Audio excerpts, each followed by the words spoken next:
Hello welcome back. അപ്പോൾ എല്ലാവരും സുഖമായിട്ടിരിക്കുന്നല്ലോ അല്ലേ? നമ്മളിവിടെ സുഖമായിട്ടിരിക്കുന്നു. എൻ്റെ പേര് ദീപ്തി ദിലീപ്. അപ്പോൾ ഇന്നത്തെ നമ്മുടെ വ്ളോഗ് വന്നിട്ട് ഒരു അവധി ദിവസത്തെ വ്ളോഗാണ് കേട്ടോ. അതിനൊന്നും ഓഫീസിൽ പോകണ്ടാത്തൊരു ദിവസത്തെ നമ്മുടെ കുറേയധികം വിശേഷങ്ങളും റെസിപ്പീസും ഒക്കെ ഇൻക്ലൂഡ് ചെയ്തിട്ടുള്ള ഒരു വ്ളോഗാണ്. അതുകൊണ്ട് തന്നെ നിങ്ങൾ വീഡിയോ സ്കിപ്പ് ചെയ്യാതെ കാണുക. അപ്പോൾ രാവിലെ കുറച്ച് ലേറ്റായിട്ടാണ് കേട്ടോ എണീറ്റത്. അവധി ദിവസങ്ങളിൽ പൊതുവേ അങ്ങനെയാണ്, കുറച്ച് ലേറ്റായിട്ടാണ് എണീക്കാറ്. അപ്പോൾ എണീറ്റ ഉടനെ തന്നെ ഞാൻ കുടിക്കാനുള്ള വെള്ളമൊക്കെ തിളപ്പിക്കാൻ വെച്ചു. പിന്നെ അതുപോലെ അരി ഒന്ന് തിളപ്പിക്കാനായിട്ട് വെക്കാനായിട്ട് ഒന്ന് കഴുകുക കേട്ടോ. അപ്പോൾ അരി തിളപ്പിച്ച് റൈസ് കുക്കറിലേക്ക് ഇറക്കി വെച്ച് കഴിഞ്ഞാൽ പിന്നെ ഉച്ചയാകുമ്പോഴത്തേക്ക് ഒന്നുകൂടെ ഒന്ന് തിളപ്പിച്ച് വറുത്താൽ മതിയല്ലോ എന്ന് വിചാരിച്ചിട്ട്. പിന്നെ ഇന്ന് സ്പെഷ്യലായിട്ട് ഉണ്ടാക്കുന്നത്, ഞാൻ സാധാരണ എപ്പോഴും ഞാൻ പരീക്ഷിച്ച് സക്സസ് ആയിട്ടുള്ള റെസിപ്പീസാണ് നിങ്ങളുമായിട്ട് ഷെയർ ചെയ്യാറുള്ളത്. പക്ഷേ ഇന്ന് ഞാൻ പൊരിച്ച പത്തിരി റെസിപ്പി കണ്ടിട്ട് അതൊന്ന് ട്രൈ ചെയ്ത് നോക്കുകയാണ് കേട്ടോ. അതിന് വേണ്ടിയിട്ട് ഞാനൊരു 1/4 കപ്പോളം തേങ്ങ ചിരകിയതിലേക്ക് ഒരു 1/4 ടീസ്പൂൺ ജീരകം കൂടി ഇട്ടിട്ടുണ്ട്. അതൊന്ന് നന്നായിട്ട് അരച്ചെടുക്കണം. അതിൻ്റെ കൂട്ടത്തിൽ ഒരു 3 കൊച്ചുള്ളിയും 2 വെളുത്തുള്ളിയും കൂടി എടുത്തിട്ടുണ്ട് കേട്ടോ. അപ്പോൾ ഇതെല്ലാം ഒന്ന് അരച്ചെടുക്കേണ്ടതാണ്. അപ്പോൾ ആദ്യം ഞാൻ കൊച്ചുള്ളിയും വെളുത്തുള്ളിയും കൂടി ഒന്ന് അരച്ചെടുക്കാനായിട്ട് പോവാണ് കേട്ടോ. അപ്പം അരഞ്ഞ് കിട്ടിയില്ല എന്നുണ്ടെങ്കിൽ നിങ്ങളൊന്ന് ചതച്ചെടുത്താലും മതിയായിരിക്കും നമ്മുടെ ഇടികളിൽ വെച്ചിട്ട്. അപ്പോൾ ഈ ഒരു റെസിപ്പി സക്സസ് ആവുമോ ഇല്ലയോ എന്നൊന്നും ഞാൻ ഈ ഉണ്ടാക്കുന്ന സമയത്ത് എനിക്ക് ഒരു ഉറപ്പുമില്ല. എന്തായാലും നിങ്ങൾ കണ്ടു നോക്കൂ. എപ്പോഴത്തെയും പോലെയല്ല, ഞാൻ ആദ്യമായിട്ട് ട്രൈ ചെയ്യുന്നതാണ് കേട്ടോ. അപ്പോൾ അത് ചതച്ച് മാറ്റിയതിന് ശേഷം ഞാൻ തേങ്ങയും ജീരകവും കൂടെ ഒന്നിച്ചൊന്ന് ചതച്ചെടുക്കാൻ പോകണം. ഒത്തിരി അരച്ചെടുക്കരുത്, ജസ്റ്റ് ഒന്ന് തേങ്ങ ഒന്ന് ഒതുക്കി എടുക്കുകയേ ചെയ്യാവുള്ളൂ കേട്ടോ. അപ്പോൾ അങ്ങനെ ആ ഒരു തേങ്ങയും കൂടെ ഒതുക്കി എടുത്തതിന് ശേഷം അത് നമുക്ക് മാറ്റി വയ്ക്കാം. പിന്നെ ഈ ഒരു പത്തിരി ഉണ്ടല്ലോ, പലരും പല രീതിയിലാണ് ഉണ്ടാക്കുന്നത് കണ്ടത്. അതായത് പൊടികൾ എടുക്കുന്നത് പല പൊടികളായിട്ടാണ് ഞാൻ കണ്ടത്. ഇപ്പം ഞാൻ എന്തായാലും 1/2 കപ്പ് അരിപ്പൊടി, നമ്മൾ പത്തിരിപ്പൊടി വാങ്ങിക്കുന്നതില്ലേ, അരിപ്പൊടി, പത്തിരിപ്പൊടി, അപ്പപ്പൊടി എന്നും പറഞ്ഞിട്ട്, അപ്പോൾ ആ ഒരു വറുത്ത അരിപ്പൊടിയിലേക്ക് 1/2 കപ്പ് പുട്ടുപൊടിയും കൂടി ഇട്ട് കൊടുക്കുകയാണ് കേട്ടോ. അപ്പോൾ പുട്ടുപൊടി തന്നെ ഉണ്ടാക്കാറുണ്ട്. അതുപോലെ പുട്ടുപൊടിയും മൈദ, അതുപോലെ റവ, ഇതെല്ലാം ആഡ് ചെയ്തിട്ട് പലരും പല രീതിയിലാണ് ഉണ്ടാക്കുന്നത്. ഞാനിപ്പോൾ എന്തായാലും ഫസ്റ്റ് ടൈം ആയതുകൊണ്ട് തന്നെ ഇങ്ങനെ ഒന്ന് ട്രൈ ചെയ്ത് നോക്കാമെന്ന് വിചാരിച്ചിട്ട് 1/2 കപ്പ് പുട്ടുപൊടിയും 1/2 കപ്പ് അരിപ്പൊടിയും കൂടി എടുത്തു കഴിഞ്ഞപ്പോഴത്തേക്കും 1 കപ്പായിട്ടുണ്ട്. അപ്പോൾ അത് നന്നായിട്ടൊന്ന് മിക്സ് ചെയ്ത് കൊടുക്കുകയാണ് കേട്ടോ. അതിന് ശേഷമാണ് നമ്മളിത് കുഴച്ചെടുക്കുന്നത്. അപ്പോൾ ഞാൻ കഴിഞ്ഞ ദിവസത്തെ വ്ളോഗിൽ പറഞ്ഞിട്ടുണ്ടായിരുന്നു ഇവിടെ പെയിൻറ്റിങ് നടക്കുകയാണ്. അപ്പോൾ നമ്മൾ നാട്ടിൽ പോയിട്ട് വന്നപ്പോഴത്തേക്കും ഭയങ്കര പൊടിയായിരുന്നു എന്നൊക്കെ. ഇപ്പോൾ കണ്ടില്ലേ, നമ്മുടെ തൊട്ട് ഓപ്പോസിറ്റ് ആ ഒരു ബ്ലോക്കിൽ ഇപ്പോൾ പെയിൻറ്റ് അടിച്ചുകൊണ്ടിരിക്കുകയാണ്. അപ്പോൾ അതാണ് നിങ്ങളിപ്പോൾ കാണുന്നത്. അവരിങ്ങനെ കയറയിൽ തൂങ്ങിക്കിടന്ന് ഇങ്ങനെ പെയിൻ്റ് അടിക്കുന്ന കാണുമ്പോഴത്തേക്കും നമുക്ക് പേടിയാവും ശരിക്കും പറഞ്ഞാൽ. ഇനിയിപ്പോൾ നമ്മൾ ഈ ഒരു പത്തിരിപ്പൊടി ഒന്ന് കുഴയ്ക്കാനായിട്ട് പോവാണ് കേട്ടോ. അതിന് വേണ്ടിയിട്ട് ഞാൻ നെയ്യാണ് എടുത്തിരിക്കുന്നത്. നെയ്യ് ഇല്ലാന്നുണ്ടെങ്കിൽ വെളിച്ചെണ്ണയാണെങ്കിലും എടുക്കാം, പക്ഷേ നെയ്യ് തന്നെ ആയിരിക്കും കൂടുതൽ ടേസ്റ്റ് എന്ന് എനിക്ക് തോന്നുന്നു. അപ്പോൾ ഞാനൊരു 2 സ്പൂണോളം നെയ്യ് ഇട്ട് കൊടുത്തിട്ട് അതൊന്ന് ചൂടായി വന്നപ്പോൾ അതിലേക്ക് ഈ ഒരു കൊച്ചുള്ളിയും നമ്മൾ വെളുത്തുള്ളിയും കൂടെ ചതച്ച് വെച്ചിട്ടില്ലായിരുന്നോ, അത് ഇതിലേക്ക് ഇട്ട് കൊടുത്തിട്ട് നന്നായിട്ടൊന്ന് വഴച്ചെടുത്തിട്ടുണ്ട്. അതിൻ്റെ ആ ഒരു പച്ച ടേസ്റ്റൊക്കെ മാറാൻ വേണ്ടിയിട്ടാണ് കേട്ടോ അങ്ങനെ ചെയ്തത്. ഇനിയിപ്പോൾ നിങ്ങൾക്ക് ഇങ്ങനെയല്ലാതെ തേങ്ങ ചതച്ച കൂട്ടത്തിൽ തന്നെ ഇത് രണ്ടും കൂടെ ചതച്ചിട്ട് അങ്ങനെ വേണമെങ്കിലും ചേർത്ത് കൊടുക്കാം കേട്ടോ. ഞാനിപ്പോൾ ആ ഒരു പച്ച ടേസ്റ്റ് വരണ്ടാന്ന് വിചാരിച്ചിട്ടൊന്ന് വഴറ്റിയിട്ട് അതിലേക്ക് നമ്മളിപ്പോൾ 1 കപ്പ് പൊടിയല്ലേ എടുത്തിരിക്കുന്നത്, അതിന് വേണ്ടിയിട്ട് 1.25 കപ്പ് വെള്ളം എടുത്തിട്ട് അത് ഒഴിച്ചു കൊടുത്തിട്ടുണ്ട്. വെള്ളം നമ്മളെടുക്കുന്ന പൊടികളുടെ അനുസരിച്ചിട്ട് കുറച്ച് അങ്ങോട്ടും ഇങ്ങോട്ടും ഒക്കെ വ്യത്യാസം വരാം. അപ്പോൾ അതനുസരിച്ചിട്ട് നിങ്ങൾ വെള്ളം ചേർക്കാനായിട്ട് ശ്രദ്ധിക്കണം കേട്ടോ. പിന്നെ ആവശ്യത്തിന് ഉപ്പും കൂടി ഇട്ട് കൊടുത്തിട്ട് ആ ഒരു വെള്ളത്തിൻ്റെ ടേസ്റ്റ് നോക്കുക. എപ്പോഴും വെള്ളത്തിന് ഉപ്പ് ഇത്തിരി കൂടി നിൽക്കണം, അപ്പോഴാണ് പൊടി ഇടുമ്പോഴത്തേക്ക് നമുക്ക് കറക്റ്റായിട്ട് ഉപ്പ് കിട്ടുക. അപ്പോൾ ഞാൻ ഉപ്പൊക്കെ ഇട്ട് കൊടുത്തിട്ട് നന്നായിട്ടൊന്ന് ഇളക്കി കൊടുത്തിട്ട് ഒന്ന് ടേസ്റ്റ് നോക്കുകയാണ് കേട്ടോ, ഉപ്പ് കറക്റ്റാണോ അല്ലയോ എന്നറിയാൻ വേണ്ടിയിട്ട്. അതൊന്ന് തിളച്ച് വന്നു കഴിയുമ്പോഴത്തേക്കും സിമ്മിലേക്ക് നമ്മൾ ഫ്ലെയിം വെച്ചതിന് ശേഷം കുറച്ചായിട്ട് നമ്മൾ മിക്സ് ചെയ്ത് വെച്ചിട്ടുണ്ടായിരുന്ന പൊടി ഇട്ട് കൊടുക്കുകയാണ്. എന്നിട്ട് നന്നായിട്ടൊന്ന് മിക്സ് ചെയ്ത് കൊടുക്കാം കേട്ടോ. കട്ടയൊന്നും ഇല്ലാണ്ട് നമുക്കത് നല്ലപോലെ ഒന്ന് മിക്സ് ചെയ്തെടുക്കാം. അങ്ങനെ മിക്സ് ചെയ്ത് കഴിഞ്ഞതിന് ശേഷം നമുക്ക് ഫ്ലെയിം ഓഫ് ചെയ്തിട്ട് അതൊന്ന് മൂടി വെക്കാവുന്നതാണ്. ചെറുതായിട്ടൊന്ന് ചൂടാറിയതിന് ശേഷം നന്നായിട്ടൊന്ന് കുഴച്ചെടുക്കണം. ഒത്തിരി ചൂട് മാറാനായിട്ട് നിൽക്കരുത് നിങ്ങൾ. കുറച്ചൊന്ന് ചൂട് മാറി കഴിയുമ്പോഴത്തേക്കും കയ്യിൽ തന്നെ വെച്ചിട്ട് നമുക്കൊന്ന് കുഴച്ച് നല്ല സോഫ്റ്റ് ആക്കി എടുക്കണം കേട്ടോ. അപ്പോൾ അങ്ങനെ മാവൊക്കെ ഒന്ന് ഞാനൊന്ന് നന്നായിട്ട് മിക്സ് ചെയ്തിട്ടുണ്ട്. ഇനിയിപ്പോൾ ഒന്ന് അടച്ച് കുറച്ച് സമയം വെക്കുകയാണ്. ഉരുളിക്കകത്തായതുകൊണ്ട് തന്നെ ചൂട് പോകത്തില്ല, അങ്ങനെ തന്നെ നിൽക്കും. എന്നാലും കുറച്ച് സമയം ഞാനൊന്ന് മാറ്റി വെച്ചിട്ടുണ്ട്. ഇനിയിപ്പോൾ ഞാനിതൊന്ന് കുഴച്ചെടുക്കാനായിട്ട് പോവാണ് കേട്ടോ. നിങ്ങൾക്ക് വേണമെങ്കിൽ കൗണ്ടർ ടോപ്പിലിട്ട് അല്ലെങ്കിൽ വലിയൊരു പാത്രത്തിലൊക്കെ ഇട്ട് നന്നായിട്ടൊന്ന് കുഴച്ചെടുക്കാം. അപ്പോൾ ഞാൻ ഈ ഒരു മാറ്റിലേക്ക് ഇട്ടതിന് ശേഷം നന്നായിട്ടൊന്ന് കുഴച്ചെടുക്കാനായിട്ട് പോവാട്ടോ. അപ്പോൾ ഈ ഒരു മാറ്റിൻ്റെ ഡീറ്റെയിൽസൊക്കെ ഞാൻ അടുക്കളയിലേക്ക് വാങ്ങിയ പുതിയ സാധനങ്ങളുടെ ആ ഒരു വീഡിയോ ചെയ്ത് കഴിഞ്ഞപ്പോൾ അതിനകത്ത് ഡീറ്റെയിൽ ആയിട്ടെല്ലാം പറഞ്ഞിട്ടും ഇതിൻ്റെ ലിങ്കൊക്കെ കൊടുത്തിട്ടുണ്ട് കേട്ടോ. അപ്പോൾ കുഴച്ചെടുക്കുന്ന സമയത്ത് ചൂട് കൂടുതലായിട്ട് തോന്നുവാണ്, നിങ്ങൾക്ക് അങ്ങനെ നന്നായിട്ട് കുഴയ്ക്കാൻ പറ്റുന്നില്ല എന്ന് തോന്നുവാണെങ്കിൽ കുറച്ച് വെള്ളത്തിൽ കൈയൊന്ന് മുക്കി തൊട്ട് കുഴച്ച് കൊടുക്കാം. അതുമാത്രമല്ല ഈ സമയത്ത് വെള്ളം കുറവായിട്ട് കുഴയ്ക്കുന്ന സമയത്ത് വെള്ളം കുറവായിട്ട് തോന്നുവാണെങ്കിൽ ചെറിയ ചൂടുവെള്ളം ഇതിലേക്ക് ഒഴിച്ച് കുഴച്ചെടുത്താൽ മതിയാവും കേട്ടോ. അപ്പം അത് കുഴയ്ക്കുന്ന കൂട്ടത്തിൽ തന്നെ നമ്മൾ തേങ്ങയും ജീരകവും കൂടെ ചതച്ച് വെച്ചിട്ടില്ലായിരുന്നോ, അതും ഇതിലേക്ക് ആഡ് ചെയ്ത് കൊടുക്കുന്നുണ്ട്. അതല്ലാതെ ഞാൻ കുറച്ച് എള്ളും കൂടെ ആഡ് ചെയ്ത് കൊടുത്തിട്ടുണ്ടായിരുന്നു കേട്ടോ, അതൊന്ന് മിസ്സായതാണ്.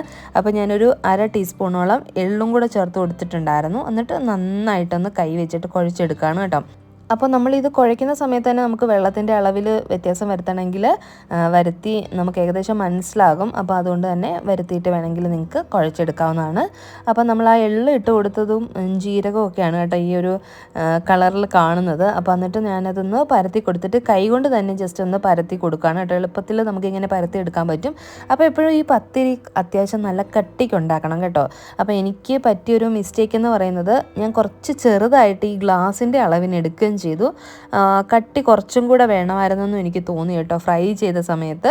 അപ്പോൾ ഇനിയിപ്പോൾ ഞാൻ ഉണ്ടാക്കുന്ന സമയത്ത് ആ ഒരു രീതിയിൽ ഉണ്ടാക്കാനായിട്ട് ശ്രമിക്കത്തുള്ളൂ. കുറച്ചും കൂടെ വലുപ്പത്തിൽ നമ്മൾ കുറച്ചുകൂടെ കട്ടിക്ക് ഉണ്ടാക്കണം. അപ്പോഴാണ് പുറമേ മുരിഞ്ഞിട്ട് അകം നല്ല സോഫ്റ്റായിട്ട് ഇരിക്കത്തുള്ളൂ.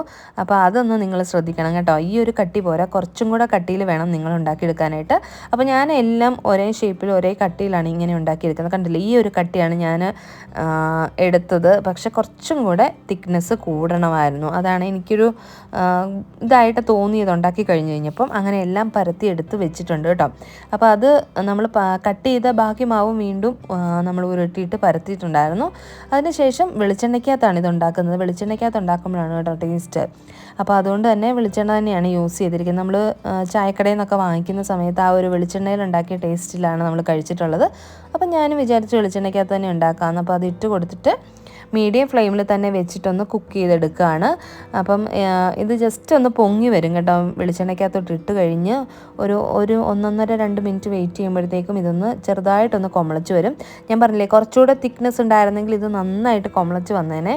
ഇതിപ്പോൾ കുഞ്ഞ് സൈസിൽ ഉണ്ടാക്കിയത് കൊണ്ടാണ് ഇങ്ങനെ വരുന്നത്. എന്നാലും ചെറിയ രീതിയിലൊക്കെ കൊമളച്ച് വന്നിട്ടുണ്ടായിരുന്നു. എന്നിട്ട് അത് തിരിച്ചു മറിച്ചു ഇട്ട് ഈ ഒരു കളർ ആകുമ്പോഴത്തേക്കും നമുക്ക് അത് കോരി മാറ്റാം. ഒട്ടും എണ്ണ കുടിക്കത്തില്ല കേട്ടോ, അതാണ് ഏറ്റവും വലിയ പ്രത്യേകത. അത് മാത്രമല്ല നല്ല ടേസ്റ്റുമാണ്. ഇത് നമുക്ക് നോൺ വെജ് കറികളുടെ കൂടെ മാത്രമല്ലാതെ നമുക്ക് 4 മണിക്ക് പലഹാരമായിട്ടും ബ്രേക്ക്ഫാസ്റ്റായിട്ടും ഒക്കെ കഴിക്കാവുന്നതാണ്. ഡിന്നറായിട്ടും നമുക്ക് കഴിക്കാം. അപ്പോൾ ഞാൻ ചിക്കൻ കറി തലേന്ന് വെച്ചിട്ടുണ്ടായിരുന്നു കേട്ടോ. അപ്പോൾ രാവിലെ എനിക്ക് എളുപ്പമാണല്ലോ എന്ന് വിചാരിച്ചിട്ട് ഞാൻ എപ്പോഴും അവധിയുള്ള ദിവസങ്ങളിൽ നമ്മൾ ലേറ്റായിട്ട് എണീക്കുമ്പോൾ പിന്നെ കുക്ക് ചെയ്യാനായിട്ട് താമസമാകും, കഴിക്കാൻ താമസമാകും. അങ്ങനെ ഒരു ഡേ ഫുള്ളായിട്ട് നമുക്ക് പെട്ടെന്ന് അങ്ങനെ പോയി കിട്ടും.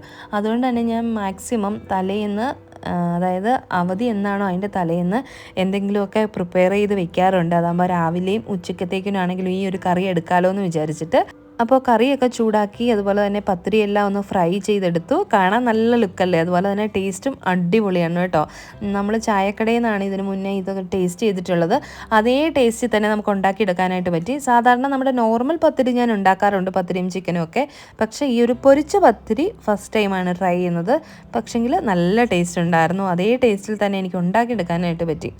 പിന്നെ ഞാൻ പറഞ്ഞില്ലേ ആ ഒരു ചെറിയ, നിങ്ങൾ ഉണ്ടാക്കുന്നുണ്ടെങ്കിൽ ഇതേ റെസിപ്പി ഫോളോ ചെയ്യാം. പക്ഷേ തിക്നെസ് കുറച്ചും കൂടെ കൂട്ടിയിട്ട് കുറച്ചും കൂടെ വലിപ്പത്തിൽ നിങ്ങൾ ഉണ്ടാക്കിയെടുക്കാനായിട്ട് ശ്രദ്ധിക്കണം കേട്ടോ.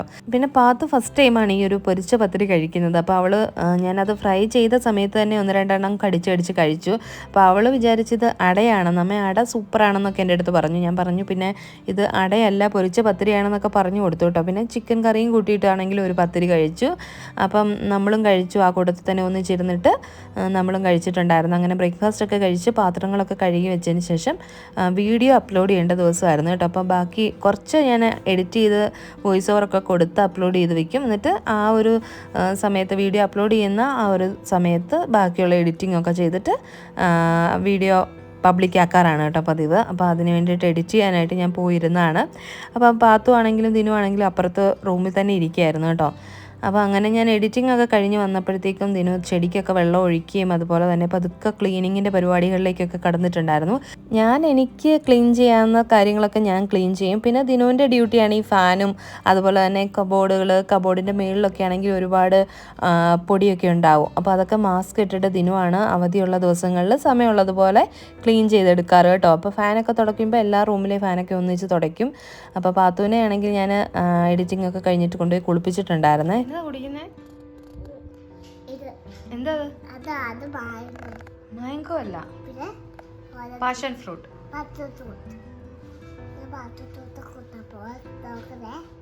ആരാ ഉണ്ടാക്കി തന്നെ? ആരാ? അപ്പയാണോ? കുളിച്ചോ?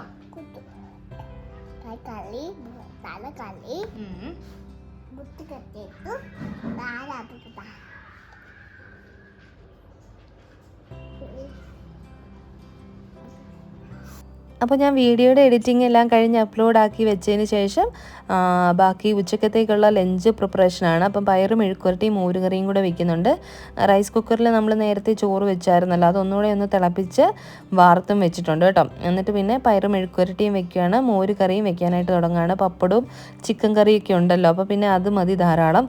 അപ്പോൾ ഞാൻ എന്തായാലും അങ്ങനെ പെട്ടെന്ന് തന്നെ കറികളൊക്കെ വെക്കുകയാണ് കേട്ടോ. അപ്പോൾ പാത്തുവിനാണെങ്കിലും വിശക്കുന്നു എന്നൊക്കെ പറഞ്ഞു തുടങ്ങിയിട്ടുണ്ട്. അപ്പോൾ അതുകൊണ്ട് തന്നെ എളുപ്പം ഞാൻ പയറ് മെഴുക്കുവരട്ടിയും വെച്ചിട്ടുണ്ടായിരുന്നു, മോരുകറിയും വെച്ചിട്ടുണ്ടായിരുന്നു. അപ്പോൾ ഇതിൻ്റെയൊക്കെ റെസിപ്പീസ് ഞാൻ ഇതിന് മുന്നും ഷെയർ ചെയ്തിട്ടുള്ളതാണ്. അപ്പോൾ വീണ്ടും ഷെയർ ചെയ്യേണ്ട ആവശ്യമില്ലല്ലോ എന്ന് വിചാരിച്ചിട്ടാണ് ഞാൻ പറയാത്തത്.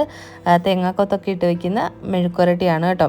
അതുപോലെ തന്നെ തേങ്ങ അരയ്ക്കാതെ വെക്കുന്ന മോരുകറിയാണ്. എളുപ്പത്തിൽ കൊച്ചുള്ളിയും ഇഞ്ചിയും വെളുത്തുള്ളിയും ഒക്കെ ഇട്ടിട്ട് വെക്കുന്ന ആ ഒരു മോരുകറിയാണ് കേട്ടോ. അപ്പം മോരുകറിയും കൂടെ വെച്ച് കഴിഞ്ഞപ്പോഴത്തേക്കും പിന്നെ പാത്തുവിന് ലഞ്ച് കൊടുക്കാമെന്ന് വിചാരിച്ചു. അപ്പം നമ്മൾ രണ്ടുപേരും ക്ലീനിങ്ങിൻ്റെ പരിപാടികളെല്ലാം ദിനം ചെയ്യുന്നത് കൊണ്ട് തന്നെ പാത്തുവിന് കൊടുത്ത് കുളിയൊക്കെ കഴിഞ്ഞതിന് ശേഷം നമ്മൾ പതുക്കെ കഴിക്കാമെന്ന് വിചാരിച്ചു കേട്ടോ. അപ്പോൾ പാത്തുവിന് ഞാൻ ഫുഡ് കൊടുക്കാനായിട്ട് വന്നിരുന്നതാണ്. അപ്പോൾ അവൾക്ക് ഞാൻ കാർട്ടൂൺ വെച്ച് കൊടുത്തിട്ടുണ്ട്. കാരണം ദിനു ക്ലീൻ ചെയ്യുന്നതിൻ്റെ കീഴിൽ പോയി നിൽക്കുകയായിരുന്നു. അപ്പം പൊടിയൊക്കെ അടിച്ചു കഴിഞ്ഞാൽ വീണ്ടും ജലദോഷമൊക്കെ ആവത്തില്ലെന്ന് വിചാരിച്ചിട്ട് കാർട്ടൂൺ വെച്ച് കൊടുത്താണ്. അപ്പോൾ ആ കാർട്ടൂൺ കണ്ടുകൊണ്ടിരിക്കുന്ന സമയത്ത് തന്നെ ഞാൻ ഫുഡും കൊടുത്തു. അപ്പോൾ അവൾക്ക് ഫുഡൊക്കെ കൊടുത്തു കഴിഞ്ഞിട്ട് പിന്നെ ഞാൻ ഫുള്ളായിട്ട് അടുക്കളയൊക്കെ ഒന്ന് ക്ലീൻ ചെയ്തിട്ടു. ആ ഒരു സമയത്ത് ഇതിന് ബാക്കി എല്ലായിടത്തും ഒന്ന് വാക്യൂം ക്ലീനർ വെച്ചിട്ടൊന്ന് ക്ലീൻ ചെയ്തിട്ടുണ്ടായിരുന്നു. അങ്ങനെ ക്ലീനിങ് എല്ലാം കഴിഞ്ഞു. ഇനിയിപ്പോൾ കുളിച്ച് ഫ്രഷ് ആയിട്ട് വേണം ലഞ്ച് കഴിക്കാനായിട്ട്. അപ്പോൾ വീഡിയോ എന്തായാലും ഞാൻ ഇവിടെ വെച്ചിട്ട് അവസാനിപ്പിക്കുകയാണ്. ഇന്നത്തെ വീഡിയോ ഇതൊക്കെയായിരുന്നു. നിങ്ങൾക്ക് എല്ലാവർക്കും വീഡിയോ ഇഷ്ടപ്പെട്ടിട്ടുണ്ടാവുമെന്ന് വിചാരിക്കുന്നു. ഇഷ്ടപ്പെട്ടിട്ടുണ്ടെങ്കിൽ ലൈക്ക് ചെയ്യാനും ഷെയർ ചെയ്യാനും കമൻറ്റ് ചെയ്യാനും സബ്സ്ക്രൈബ് ചെയ്ത് കാണുന്നവർ സബ്സ്ക്രൈബ് ചെയ്ത് സപ്പോർട്ട് ചെയ്യാനും മറക്കരുത്. പുതിയൊരു നല്ല വീഡിയോയുമായിട്ട് വരുന്നവരേക്കും എല്ലാവർക്കും നന്ദി, നമസ്കാരം. താങ്ക്